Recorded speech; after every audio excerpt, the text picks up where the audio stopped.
10, 9, 8, 7, 6, 5, 4, 3, 2,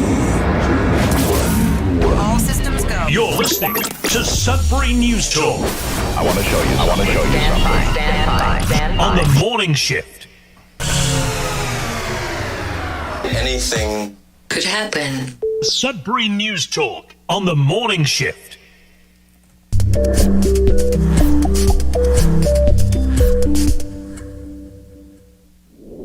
And good morning, everyone. Welcome to Sudbury News Talk on the morning shift. I'm AJ Walsh. Glad to be with you here this morning. Thanks for joining us on CKLU 96.7 FM here in Sudbury, Sudbury's campus and community radio station. Been around since 1984. Started out in a little trailer up at the Laurentian site on the hill on Ramsey, just off Lake Ramsey there. And now it's located on the corner of Elgin and Elm in the new MacEwan School of Architecture, the old Telegraph building that became part of the School of Architecture. That's where the studio is. But however, I'm coming at you from my own studio, and I have some co-host guest on this morning as promised, and we're going to have a really great conversation as we continue with our interviews with candidates for the upcoming election on October the 24th for City Council and for Mayor for the City of Sudbury. So we're really grateful that we have had such a great response from the candidates, and today we're going to have a really great conversation, so stay tuned for that. Alice Norquay from running for Ward 4, which is the Zilda area, so we'll have a really great conversation with her. We'll get to know her, a little bit of her background, why she chose to run, and then we're going to give her a lot of really hard questions. No, I'm just kidding. Thanks for joining us on Facebook Live, all y'all that join us for the live stream. Also, so that's facebook.com/Sudbury News. You can also catch us on youtube.com/Sudbury News. I'm just trying to get the comments up and going on our page. But as usual, right around this time, for some reason, the internet gets a little bit bottlenecked, and we're not sure why. It's kind of mysterious, but then everything kind of figures itself out after a while. And we did have an iPad issue this morning because every day you have to have a different issue that we've never seen before, just because that's the tradition here at Sudbury News Talk as we try to get on all these platforms and make it very accessible for everybody to have a community conversation about the things that matter the most to us around this city and upcoming election. That's a pretty huge topic. And so as you're commenting on Facebook and possibly YouTube, I won't be able to see your comments on Switcher Studio. I will be able to see them like on the I'm trying to load up our Facebook page to see the comments there. It hasn't loaded yet, just because I probably have to switch the internet that it's on, which I'm going to do right now while we're in real time. And and it's going to have it there eventually. And I'll be able to read some of your comments and hopefully get them in the conversation, but I can't guarantee I'm going to be able to do that. What I can guarantee is that I'll be able to read them, and I'll try to get them in. So I won't be able to share them on the screen, obviously, as I previously said, but I will be monitoring them. I know Nick said she's going to try to do the same, and that way we can make your comments part of the conversation with Alice as we kind of get to know a little bit about her, why she's running, what she can bring to the table for Ward 4. So without further ado, I'd like to introduce Alice Norquay, the candidate for Ward 4 here in Sudbury. How's it going, Alice? Very well. This is about the closest that I get to a day off. So I was really excited to wake up at 6:45. Okay, yes. So waking up at 6:45 is so what time do you normally wake up at? On weekdays, usually about 6. Okay. It's a PA day today, so I was got to sleep in the extra 45 minutes. Yeah. So you got to sleep in, even though, this is an early morning. I know we had Miranda Rocca Tricelli on yesterday, who's a candidate for mayor, and she said she's not a morning person, and so it was good to we had a little conversation like we had before the show this morning, and she, got a chance to get her mojo running a little bit. But are you a morning person? I'm I'm more of an evening person, but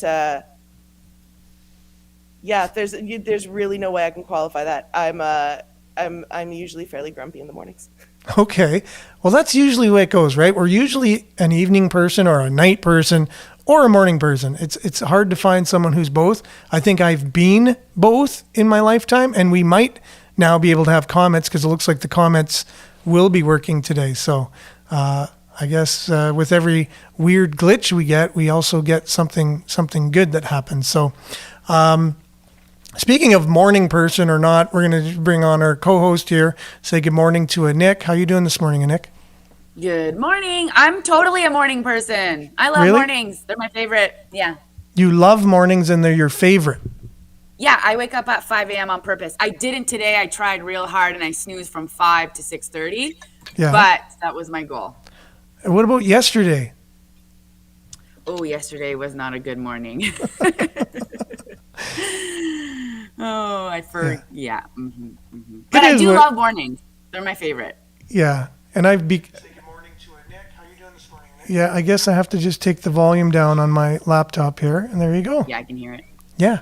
So it's just one of the things of being the host of the show and the technical guy and the director and all those things. So every once in a while we'll have a little glitch that comes on the show, but I think it adds to the flavor myself anyways. Yeah. We're just being real here.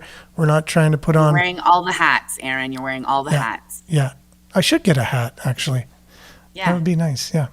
So back to Alice, who's running for Ward 4, which I have a map here of because not everyone's familiar with where the ward boundaries are and stuff. Let me just see if I can get that up on the screen for everyone. Yeah, the ward boundaries are largely pretty intuitive and also really not.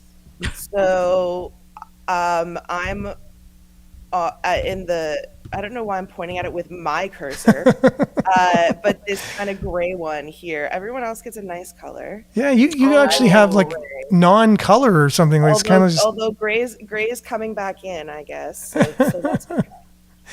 But it's again, speaking of really intuitive wards. So the Ward 4 is Donovan, Elm West, Azilda, and like the rural farm part of Azilda. So all communities that have things in common. So the Donovan all the way to Azilda? Yeah. That's what a weird... That's a weird boundary. Yeah, so I have...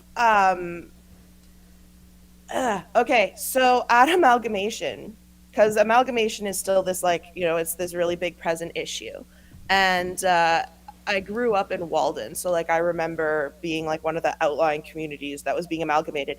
I was 13 when amalgamation went through, so I was really excited. I got a city bus stop across from my house, and I could take the bus to the mall. And that was a new thing at the time, or? That there was no real city bus service. So at amalgamation, there is this real sense of concern that there would be too much concentrated power in the city. So if you pull up, I don't know actually if you can see it on the ward map, but the downtown kind of area is quartered. So if you zoom, I don't know, I'm pointing at it again. Well, I'm gonna try my best to zoom it a bit, and see what we can do here. And bring it up. Where so it meets right there. Oh, there you go. Where it meets 12, 1, and 10. Oh wow! Yeah. So okay. it comes right. It splits down Elm Street. Yeah. And then again on Lorne and College. So I think technically downtown only counts as the commercial part of downtown. But generally if you live in the Donovan, Elm West, and even kind of a part of the West End, you're pretty well downtown. And so that's been quartered. That's been chopped up in 4. And a piece of it has been tacked on to different wards. So Ward 12 almost looks like a bone. See, it stretches from downtown to New Sudbury. Yep. Ward 5 starts kind of in the flour mill Who area. decided this? I was thinking the same thing. Like, why is it So- always so- complicated? Like, So why they do we taxed over- them on, like, the idea wasn't necessarily bad. It was that they didn't want too much like downtown political power, so they chopped it up Okay. and tacked it onto the smaller wards. So Yeah. that's how you've ended up with Azilda, Donovan West, or Donovan and Elm West. The other issue, and I'll be very frank about this, the population in my ward between the quote unquote in town, so Donovan and Elm West portion versus Azilda portion is about a 50-50 split. About half the population lives in Sudbury, and half the population lives in Azilda and kind of the rural farm area. However, the vast majority of voters in the ward are in Azilda and the rural area. There's a lot of reasons for that. Like, in this area, you've got like students who haven't changed their addresses. You've got immigrants who pay taxes but aren't allowed to vote, which is cool, I guess, question mark. And you've got people for whom voting just isn't front of mind. Right. So in order to win the seat, you have to put a lot of energy toward Azilda. Yeah, and the rural And area. then you have to spend 4 years with a lot of energy toward Azilda in order to keep the seat. But what's happening to downtown while you're facing outward? And I would argue that there is likely a lot of that going on in the other 3 wards. So there's no one, and I use this word really specifically, there's no one defending the downtown core.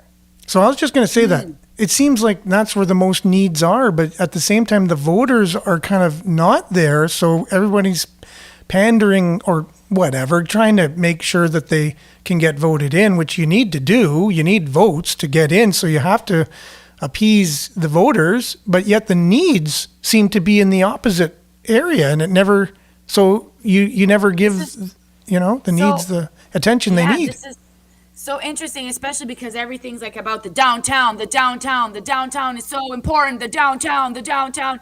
And now no one's really representing the downtown, which they have needs also, but no one's really paying attention to it. So that is a bit of a concern that I was not aware. So thank you, Nancy, if you for look at, bringing like, that to light. Alice. What are like these big things? Everyone talks about, oh, downtown's gotten so bad over the past 20 years and da-da-da. And it's like, yeah, because we integrated this ward map that chops it up and no one's taking care of it. And, you've got, people dealing with housing instability, people dealing with an opioid epidemic. And granted, in terms of opioid epidemic, that's really a provincial issue, unfortunately. Like, if you're looking at like jurisdiction and who can actually Help. because it always comes down to money, fund. right? Like who can fund that kind of thing. Yeah. It's provincial. There's little things that we can do at a municipal level to make that better, but there's no one who's able to really look at, oh wow, hang on, I No, it's feel okay. like That Are was in just a me. rave. Yeah. okay, I feel like I'm in a club. It sounds Yeah, hopefully. but so what I'd like to do is, and I've checked, and there's no downtown committee on city council. There's tons of committees for a lot of things. Wow. Yeah, so I'd like to just have a committee with the 4 councilors who are kind of attached to Ward 4 and meet every month or 6 weeks or once a quarter to have a united voice, again, defending the interests of downtown. Because as it is now, it's like all of city council has kind of taken over responsibility, which isn't working out super well. So it seems like the committee is already made just because of the way the boundaries are. Whoever has a piece of downtown is on the committee, right? Isn't that what you're saying? Yeah. Would this Makes sense. Would it make sense to actually change it, since this has not worked for 20 years and we've seen how the downtown has disintegrated and gotten really bad? And this is probably one of the big reasons they were trying to eliminate this problem to have too much power in the downtown core, but no one is really focused on downtown. So would this be something where we could maybe change the map? Has that ever been done before? Oh, it's possible. Yeah. There's mechanisms for it. It's tricky to do because council has to vote on it, and there doesn't like people bring it up, but it doesn't ever really seem to go anywhere. Because who's going to agree, right? Because someone's going to like, then okay, now you got too much power, or your ward and all that. And Well, how much power are you really getting in the downtown ward? Like, how much power can you really have? Like, your one vote. Well, it's more like if you shift one ward. Okay, so we're on a 12 ward model. I think if you were to increase or decrease the wards, that's where it gets a little bit messier. But just changing the boundaries isn't quite as messy. But changing the boundaries of the ward could mean gaining or like. So Yeah. if you someone's going to lose something, and someone's going to gain gain. something. And then Yeah, the perception. If you are from Azilda and Yeah. you're very strong in Azilda, and then the ward shifts, and now you're representing just downtown, or vice versa. You know what I mean? Like that's Yeah. Especially because before it's changed, you're voted in. So you're working your ward the way the boundaries are in order to get in the first place. And then you get in, and now it changes. And now it's kind of like you got voted in from certain constituents, but now it's changed. And so how does that even work? You know? what Or about even the ward, sorry, for like Zilda should get all of downtown. Like, if something's really rural, where then you would get the whole downtown. yeah. Okay. Yeah, I don't know. Well, again, I think this conversation is very complicated, and I think that's why once the boundaries are set, it takes a lot to change it, because there's so many aspects to it and so many arguments that someone could make that I'm sure they just get exhausted at the end of it and go, okay, whatever. It's too complicated. Yeah, We're just going to again, keep though, it the way it is.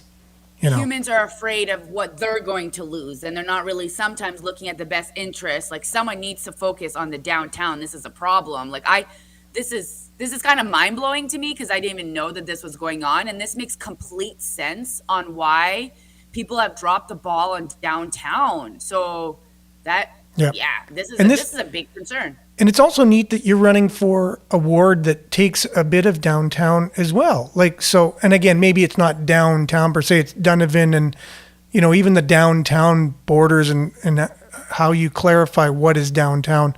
But it's the center of the city. You have a chunk of it.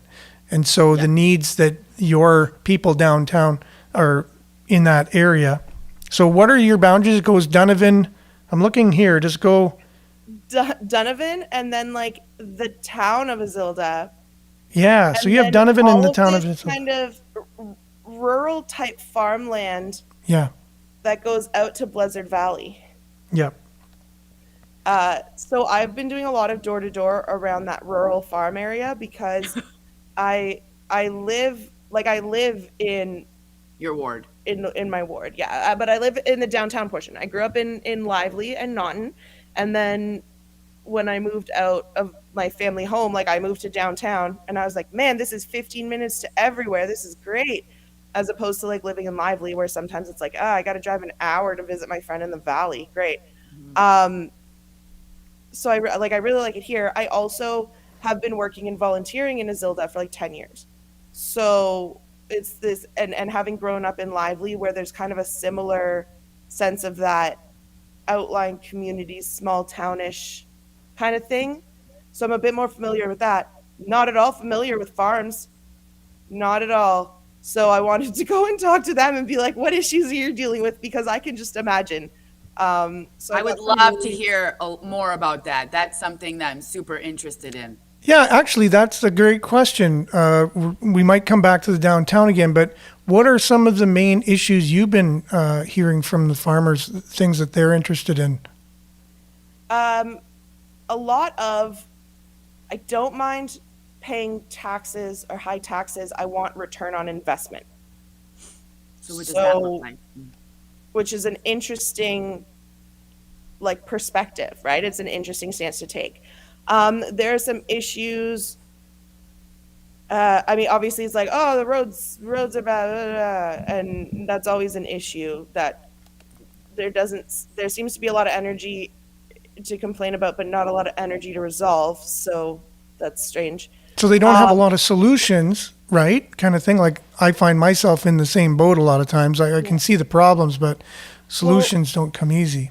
You see a lot of the time, like candidates running for elections, like, and I'm going to fix the roads, and then they get onto council and don't. So I was thinking actually last night about this conversation, and a lot of people are like, no, we can't have an arena. We need to fix the roads. And I'm like, but we've been fixing the roads, and all we keep doing is fixing the roads. So we need to do an audit. Why are the people building our roads not really good at building roads? And why in Sudbury is it not lasting? there's some I hear there's certainly a corruption. lack of I don't know. transparency around that, and there's some speculation Right. So around it. there needs to that be an audit done. I'm like, I wouldn't super want to speak to, just like, I'm not on council, and I don't want to be casting aspersions, or like Yeah. spreading rumors Yeah. on a radio show.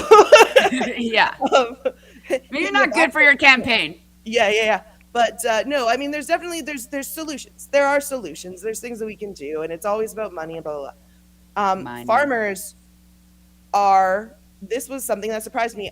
Drainage ditches that should be city maintained are not. So what's happening is these, like, you're running a farm, and their farms are getting flooded. So you're losing crops, which sucks. Oh. Even people who own some of that farmland and aren't farming. Because sometimes it's just like, yeah, man, I got all this space. There's like one person where I was like, what are you even doing with all that? And she's like, it's fun on the four-wheeler. So, fair enough. She's just like all over the place on her four-wheeler. And that's fine. But then, like, that is getting flooded by this drainage ditch that's not being properly maintained. So it'll get overgrown, or it'll get filled. There's like one spot where there's a beaver dam, and people have been calling 311 to get that resolved. And I just, like, I keep saying, I'm like, I feel like this is the counselor job is kind of like, hey, I'm having this issue, and then you just go and very metaphorically, I have to be very clear about that, metaphorically crack some heads together and get stuff to happen, right? Like, you have to advocate for your residents. The thing is, that's infrastructure. So infrastructure in a city, we know, like, let's say we were getting flooded in the Donovan, let's say all the time people's basements were getting flooded. We'll say, hey, we need to upgrade the drainage and upgrade the sewage system and all that stuff because we can't have all these basements flooded. Where the farmers are saying the same thing, like, we have drainage issues that we're paying taxes to for infrastructure. You would think that they would take Big that into taxes. consideration, their needs, right? So that's There's infrastructure. more of them. The concentration paying, of like- population is different. Yeah, exactly. So Where someone and- like Alberta or Saskatchewan or whatever, that would be a main thing because it's all farming, right? So they'd be like, okay, this is the type of infrastructure we have to do to make sure our farmers have what they need, and they're paying taxes. So they're paying taxes, but their numbers are so low that they don't get the type of attention to their infrastructure that the city might. yeah. I feel like more people are interested in local farms, Alice, that I feel like when you're interviewing people, if they would ever be interested in having their information like put out to the public, like that they sell this or they sell that. I feel like a lot of people would be interested in that if you would have like, this is John, he's been a farmer for 80 years and this is his problem, but he's been doing this for this local city. Like those really nice stories, I feel like tug on people's hearts because people who work that hard, it's just so Yeah. honorable, Yeah. I'm like giving you a tip for your PR or something. I don't know what I'm doing right now, but I'm just so interested in farming, and I just think it's really important, especially in these days. Yeah. So a lot of that, there's some speed limit, a fair amount of speed limit stuff going on. I was surprised. So I would get a lot of like, what are you going to do about downtown homeless drug addicts? And at first I was like, oh no, we're going to have the conversation about like, I just don't want to see them kind of thing. Because that's kind of where that goes sometimes. And what was overwhelmingly the concern was, how are we going to help these people who are clearly suffering, and what can we do to legitimately help them, which was a really nice, refreshing conversation to have. And again, is difficult to do from a municipal level, money wise. But in terms of asking people, hey, what do you need to make your life better, isn't necessarily that hard. I think the safe injection site is probably helpful. Possibly. I think the safe injection site, we talked about it at length on the show, is one of the components. I don't know if we've gone far enough for recovery rather than just enabling or whatever. I think it needs to go a lot further in that way. What's the next stage? Kind of thing. We need a next stage where it's like, if you come to these services, you should come to this meeting, or, there's no mental health support. Or little, or could be done. It could be done a little bit more effectively, or to lead to the recovery. I think it should be the end goal, rather than just safe. Make sure that you're able to inject safely. I'd like that. I'd like to learn more about that. That funding is provincial, unfortunately. That's healthcare funding. So in Sudbury, we're pretty. Nope. You know what? I'm making an executive decision not to go in that direction. In any case. No, and I appreciate the fact that it's a provincial thing. So if that's good to know too. That's specific to municipally. There is the safe injection site, and that's a municipal project that is undertaken, and that's great. The city had opened up some. Sorry, I have a cat who's demanding attention. That's fine. Your cat's allowed to be on the show. There's a cat. There's a dog under my feet. The other cat is angry somewhere because I'm not paying attention to him. It's a disaster. So the thing with the housing instability, the city had opened up free apartments, basically, where it was just like, sign here and you get an apartment and it's great. But they were away from downtown, and even so far as Minnow Lake. Well, if you're already dealing with financial instability, it's hard for you to get a bus pass or have a car. Yes, municipal money can be allocated, but again, it's limited. And to have the money trickles from the provincial. I'm reacting to a comment. There was a comment that was talking about it's provincial money, but municipal problem money can be allocated. It can, but there's only so much money that the province is allocating to the cities to deal with these issues. And we need more. We need much more. We need more, yes. So to kind of go back, yes, so these apartments, they're a little bit further outside and not easy to get back to downtown. So all of our services for vulnerable people are downtown. And they're isolated out in these apartments. And the number one factor in drug use or drug kind of relapse is isolation. Yeah. Well, Lynn just made a comment. They should make these apartments healing centers. So at the bottom of the apartment, there should be a room. There should be a place where people can gather, and there could be, type of meetings that are happening. Like a whole building or something, right? Yeah, there's none of that. And these were just individual apartments. Yeah, and in random buildings. Like, why be alone? Yeah, so a lot of people just chose to leave the apartment. Yeah. And go back to downtown and living together. Living together. Yeah. And I've had friends who've kind of gone through the rehab system. Detox, if you can get a bed, right? So you've decided, I'm going to kick this. You walk up to detox and they don't have a bed for you. So you have to kind of wait and then come back. You get in, you get a bed, and you're there because detox is just there to dry you out. That's it. You can't enter a rehabilitation, like a formal rehabilitation program, if you are intoxicated. So you have to do this 72-hour detox prior to going into rehab. But the rehab waiting lists are even longer. So you get out of your rehab or out of detox. Okay, well, now you got to go home for a bit until they have a bed for you in a rehab facility. And then you got to wait. And then you got to go back to detox for 3 days before checking into your rehab facility. So they'll say like, oh yeah, you can check in on the 14th. Well, on the 11th, you got to go check in to your detox again. Hopefully they have a bed.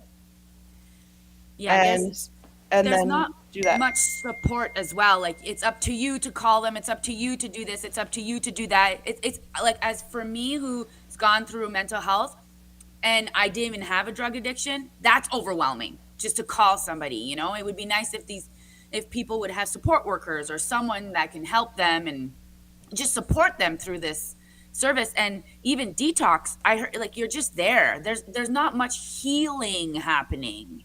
Yeah. On So an there internal level. are in Sudbury a lot of really great like outreach workers for different like mental health associations, a lot of like volunteers, which is amazing. Yeah. And different programs, but having all these separate programs trying to fill this void is not a long-term solution, right? Like, No. you need something systematic. And it's not saying that it's the fault of those organizations. It's the fault of whatever is not present, right, in dealing with that. We had a good interview with Miranda yesterday, Rocca it's Tricelli. And we talked about this kind of weird rumor or whatever that we've heard that there's possibly buses of people that are homeless that are being brought up here from Toronto. And so I thought, wow, that's like a conspiracy theory or something, you know. I was like, oh, you know, and then I told that to a friend of mine. He goes, yeah, I heard the same thing. I'm like, oh, you heard that? Okay, so yesterday I had a meeting downtown and I had an hour to spare before my next meeting. And I said, I haven't just kind of cruised downtown for a while since the last, you know, Sudbury Wolves last time I was downtown. So I haven't really been downtown all that much. So I just went and visibly noticeable are an increased amount of people wandering around, you know, in a state of, you can just tell they are living on the street. They have mental health conditions. They're noticeably speaking to themselves, and they don't look healthy. It's sad. And there was noticeably a lot more people than I was used to seeing downtown. Have you heard anything about that, or is that an issue, or what?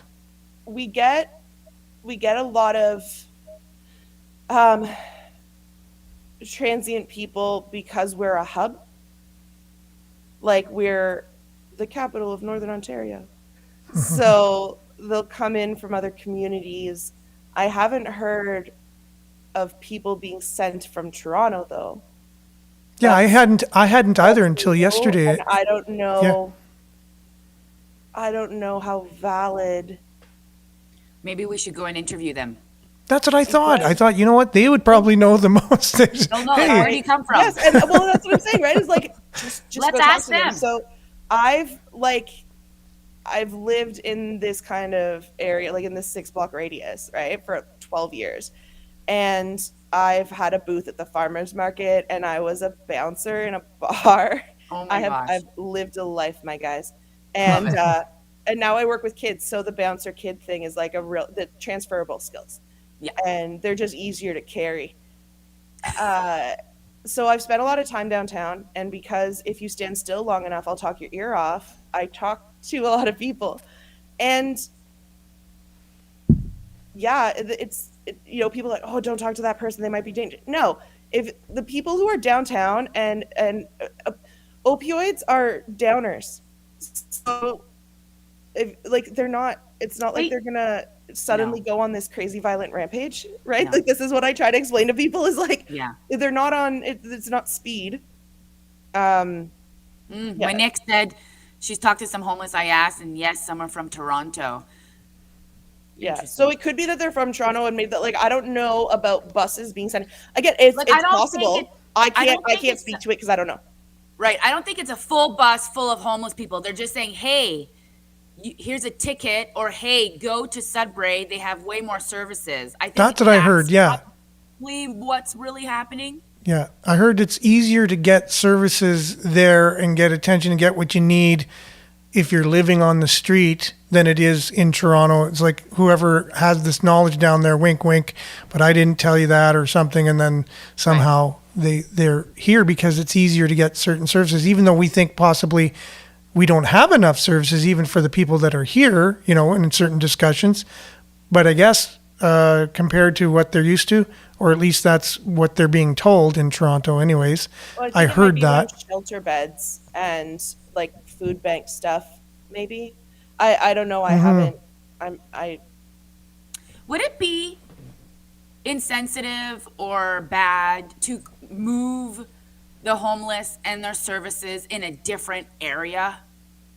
Like, have a little tiny homes community and then have Yeah. this self-injection site there. Make sure that there's a bus that also goes there, that if you're part of this community, you get a free bus pass. Like, I don't know why that would be easy. If you're bringing them to Minnow Lake, just give them a free bus pass. Yeah, who was it? Well, yeah. That seems intuitive. Here's a bus pass. Like, hello. There's a lot of money involved in doing that, in Well, moving all the really, services. I feel like Okay. we just complicate everything. Sorry, when I'm Just- talking about there's a lot of money involved, I Right. don't care. Right. I'm I'm a millennial. You can't eat money. So, there's not enough money for it is really not a valid excuse for me. But that's if I'm talking about like why there's not the political will or the political energy to do it. But That's they why. waste a lot of money too. They're building all these buildings that they're not even using, and they're just sitting there now. Yeah, So there's a problem. Like, I but think they're people pretty. just But they're waste- pretty buildings. Right. Yeah, I think like as long as you're moving the services, I As think well. so. You can look at the decriminalization, destigmatization long term of narcotics, and as far as housing goes, so in Vienna, in Austria, for like 100 years, they've had this like social housing model, and the city owns, like in Vienna, the in Austria, the city owns 25% of their rental properties in the whole city. Did AJ leave? No, Nope. you're just. No, I just Oh, gauged okay. I your. just can't see you. Okay. So the city owns 25% of their rental properties, which 60% of the renters live in those 25%. And because the city owns such a large portion of rental properties, they're pretty well able to informally set rent, like average rent. So yeah, you'll have some in the extremes, like the really expensive and the less expensive. But generally, like this isn't they're not subsidized. Like this isn't subsidized rental units. This is just I'm paying market value to my landlord who happens to be the city. And To as me, far that's as- a no-brainer. Yeah, Alice, that's a no-brainer. Like, the city owns so many buildings, and they could be doing that. Like, I don't know why the city's not looking at it like a business. Like, you need to bring in money. If you're spending money over and over and over again, where are you bringing in the money? Like, Yeah. it just makes common sense that you need some. If it's all about money, why aren't you making any money, city of Sudbury? So I don't know whether you would want to use like housing as a for-profit because that seems to No. be kind of the issue. Same with the bus, like municipal transit is kind of designed to run at a loss. Like that's what it's supposed to be, which is why we pay taxes, right? Because not all of our services need to directly pay for themselves. Yeah. That they have to be subsidized by our taxes. But even if we're not making a profit, even if we're just losing a little bit, there's people off the streets, people feel safer. The spiritual or energy will change and shift that will make our city a better city. So sometimes we need to be in a loss first to make things better. Yeah. And you're right, it is a no-brainer. There's nothing stopping a city from doing that. Yeah. So that is something that needs to happen. Now there's some of the big things in the city. Now we talked about your ward because your ward is close to downtown as well as we haven't actually Azilda. talked about the little Azilda town, like the town. We talked about the farmers. We talked about downtown. We haven't talked about Azilda. Yeah, let's talk about what are you hearing from Azilda. Azildians? If you thought roads were bad, hit up Azilda. It's like there's grass growing up between some of the cracks In the roads? in roads. You're kidding. Yeah, like it's kind of weird. I have to drive in and out of there. Like I have clients out that way, and I coach basketball out that way. Montée Principale, which takes you to our casino. In case everyone forgot that there was a casino, the road that goes out that way is basically the world's worst patchwork quilt. It's there's no road, it's just patch. And that's also, from what I understand, the road that emergency services use a lot. And it is not fully plowed. The plowing stops around the turnoff to the casino. As far back as I can remember being aware of Azilda, they've wanted sidewalks along the main stretches. So Azilda, if you've never been into it, it's kind of like a Y if you're coming into it from Sudbury. So you turn like where the Tim Hortons is, and you take it, that's Notre Dame, and then Saint Agnes kind of shoots off from there. Notre Dame continues down, and neither of these streets are fully sidewalked, even though they're the main like roads kind of where the businesses are. And we might be getting the visit by the dog fairly shortly. He looks like he wants up on the couch. Yep, there he. Oh no, are we being polite today? Oh, he's gonna go sit over there. That's nice of him. Okay. So yeah, sidewalks are an issue, and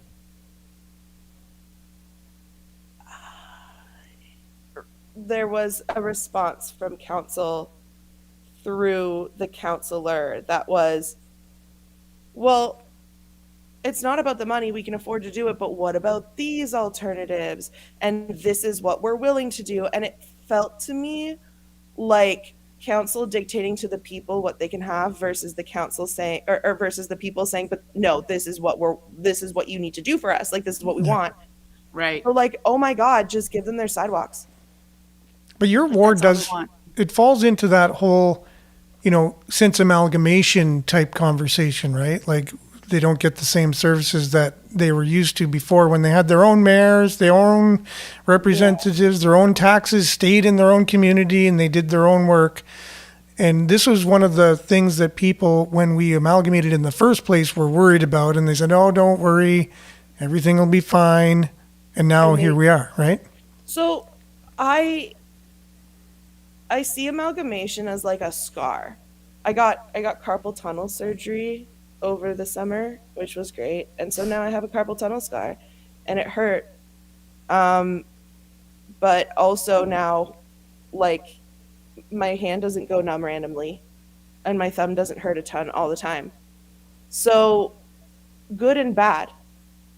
Amalgamation brought a lot of good things. Like, again, my experience as a 13-year-old, I could take the city bus into town. And when I was joking about, oh, now I get to go to the mall, my dad was dying. He passed away 3 days before my 14th birthday. It was a really fun birthday spent in a funeral home. I got to call all my friends and cancel my birthday party. Like, it was a really super terrible, fun. Yeah, terrible. But he was in and out of the hospital, and I had to stay at home or wait for my mom to come pick up all three of us to go visit my dad, and suddenly there was a city bus that I could take to go visit my dad whenever I wanted. And that was huge. As much as people say the plowing's gotten worse, I don't think it has. I don't think it's gotten worse. Well, it's gotten less frequent. Let's put it that way. Because I left the country for 2 years, and when I came back, it was noticeable. Because I left, they did it. They almost came out as soon as there was any kind of mention there was going to be snow. The trucks were out and whatever. And when I came back, they let the snow accumulate, and it was noticeable. They did it less frequently. However, I don't necessarily think that I don't think that was a wise decision, because some of the responsibility should be on people to get winter tires and things like that, and it doesn't have to be, immaculate all the time. But I think the services have kind of dropped a bit on the snowplow thing. So there's ups and downs, and I think our city is always evolving, and we have to look at how we can evolve with it. And so it doesn't mean amalgamation was entirely bad. It means, okay, cool, we've had 20 years of post amalgamation. These are some of the issues that we've identified, so how do we deal with them now? Councillor Vagnini had proposed about looking at returning some of the services back to the individual communities. That doesn't mean de-amalgamating. It means having certain controls of certain services more geographically located, so it makes more sense, right? So you don't have somebody more power. So you don't have somebody in downtown Sudbury telling someone in Valcarin or Hanmer what their street looks like. You know what I mean? You've got somebody who is in that area who can drive out no problem. So things like that. I've been considering the big city model of, because I've traveled fairly extensively, and in larger cities you've got like the sports part of the city, and the museum part of the city, and the commercial part, like the financial part of the city, and then the shopping part of the city. And so that might be an interesting way to improve the sense of community, is so at the casino we don't use the racetrack anymore because we don't do horse racing, but it's still kind of there, I think. It is. Mm-hmm. And so, I mean, if you want to build an arena next to a casino, and we already have a casino, it is a possibility. Why aren't we doing an entertainment district there? And then you could put a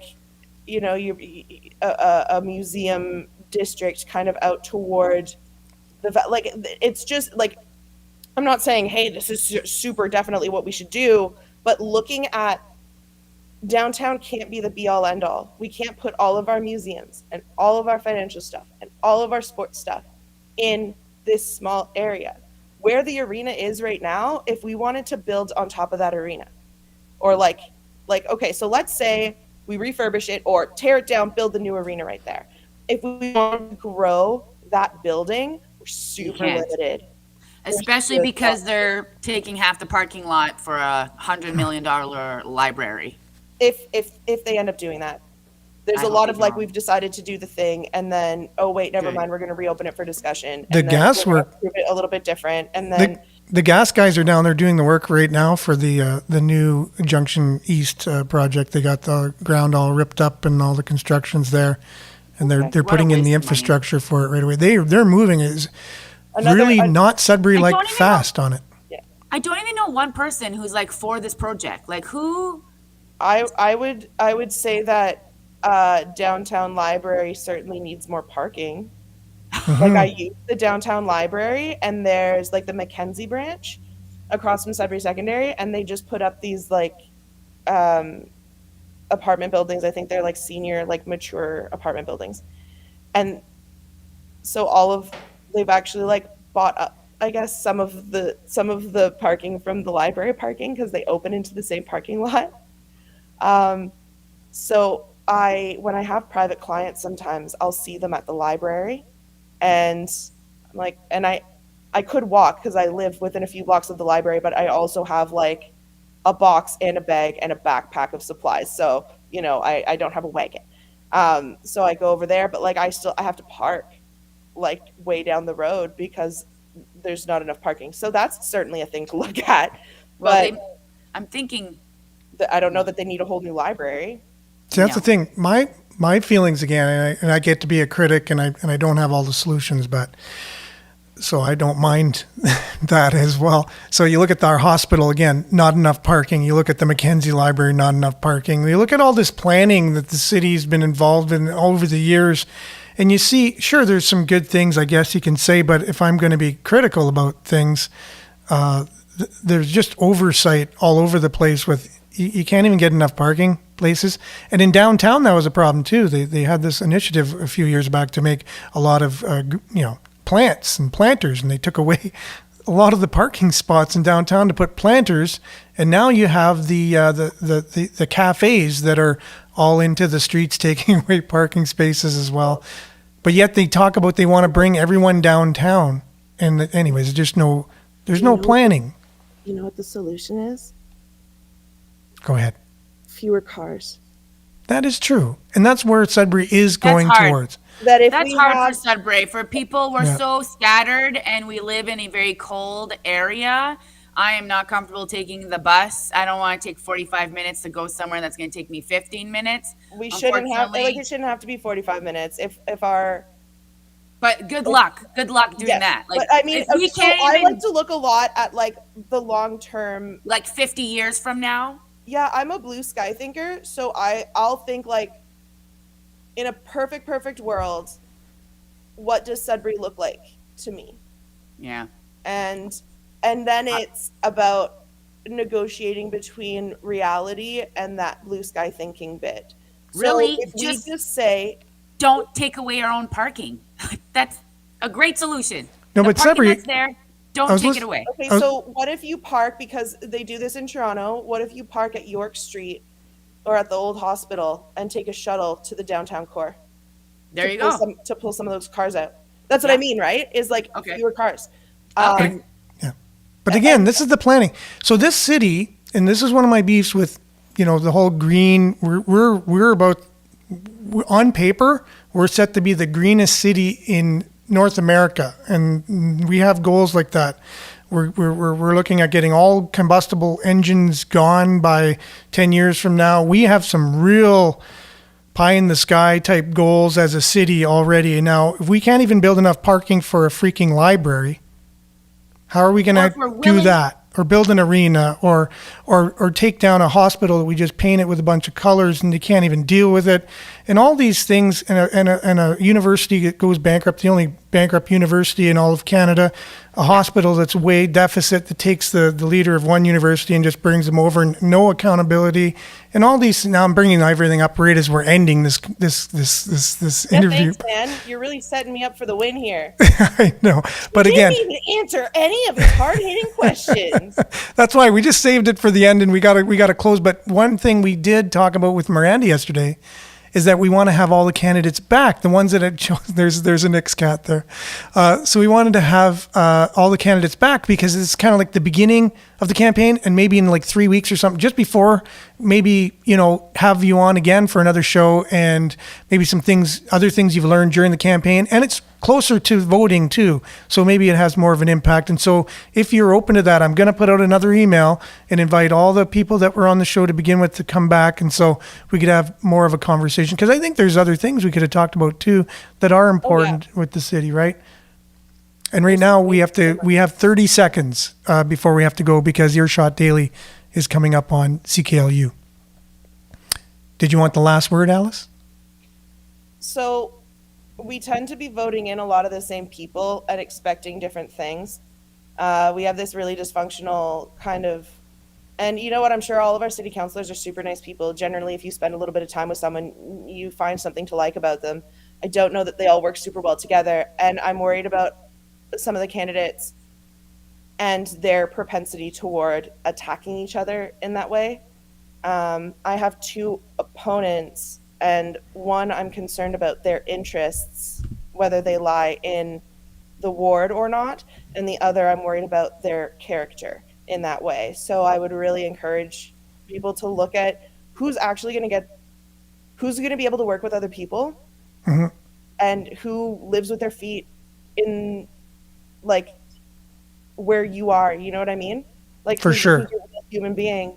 Good points there. Good points. I think a lot of people share that same sentiment. And I like that, and I feel like we need to be more authentic and bring out those people out, you know? And For sure. And so thanks guys for being on the show. We really appreciate it. Let's do this again if we can. And Alice Norquay has been our guest today, running for Ward 4, pretty much Zildjian area and Dunnivan area kind of thing. So great conversation. Thanks for being with us today, Alice. Thanks for inviting me. you. This was super fun. I'm going to go back to bed. Right on. It's my day off because today's my only day off. So Right on. Stay tuned now for Earshot Daily on CKLU. We'll be back same time, same place Monday. Ciao, everyone. Have a great one. Bye. Bye.